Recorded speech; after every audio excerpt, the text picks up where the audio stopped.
Ibinunyag ni Senator Win Gatchalian na may konkretong ebidensyang nag-uugnay kay Mayor Alice Guo sa mga sindikato na nasa likod ng operasyon ng Pogo Hub sa Bamban, Tarlac. Yan ang pampagising na balita ni Ria Fernandez. Hindi raw maitatanggi ni suspended Mayor Alice Guo ang koneksyon niya sa mga na-raid na Pogo Hub sa Bamban, Tarlac noong Marso. Ayon kay Senator Win Gatchalian, sa mga dokumento pa lang tulad ng application sa linya ng internet nakapangalan na kay Guo.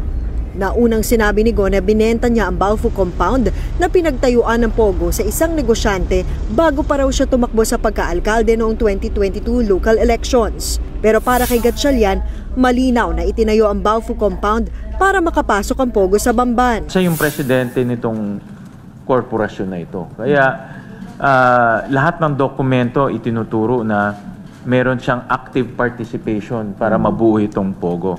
Bukod dyan, may ebidensya rin daw na nag-uugnay kay Guo sa mga sindikato. Lumalabas na merong konkretong ebidensya na may link siya sa mga criminal syndicates na nag-organize nitong Pogo sa Bamban. So meron siyang link dito sa mga organized crime. Ipinagtataka naman ni Gatchalian ang umano'y bigla ang pagkamatay ng engineer ng Howley Builders Construction Company na nagtayo sa Baofu land ni Guo. Sinek namin yung building permit na ang nag-apply si Alice Guo at ang nakasulat doon sa contact engineer, isang engineer na nangangalang JM Turla. Well, kung si Engineer Turla buhay pa, sigurado malalaman natin sino yung mga nagpagawa sino yung contractor o mga Chinese engineer na gumawa nung Pogo Hub sa Bamban. But since wala na siya, hindi na natin malalaman yan. No? Ikinadismaya rin ni Gatchalian ang sinabi raw ng Anti-Money Laundering Council o AMLAC na hindi nila matrace kung paano nakapasok ang 6 na bilyong piso na ginamit para sa pagpapatayo ng Baofu land ni Guo. Trabaho nila mahanap itong source ng money laundering. Trabaho rin nila na malaman sino itong money launderers. Trabaho nila malaman kung paano nakapasok dito, sino nakatanggap at sino nagbayad. Ngayon, parang bula no? Hindi mahanap yung contractor, hindi mahanap kung anong bangko ang ginamit, hindi mahanap kung sino tumanggap ng pera. 2024 na ngayon, yung perang 6.1 billion, tuloy-tuloy na pumapasok dito yan, pero hindi nila na-detect.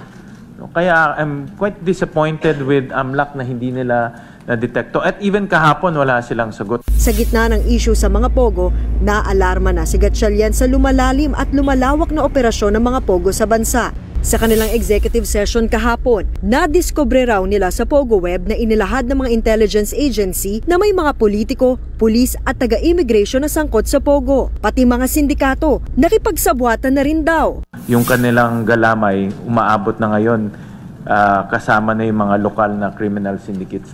Nakakatakot to dahil pera ng mga foreign criminal syndicates pumupunta na dito, pinupondohan nila yung local criminal syndicates. Kaya nagsasanib puwersa na itong mga masasamang elemento. Hindi na maibahagi ng senador ang iba pang detalye tungkol dito dahil daw sa confidentiality. Tulad ni Senator Risa Ontiveros, naniniwala si Gatchalian na napapanahon ng paalisin ni Pangulong Bongbong Marcos ang mga Pogo sa bansa.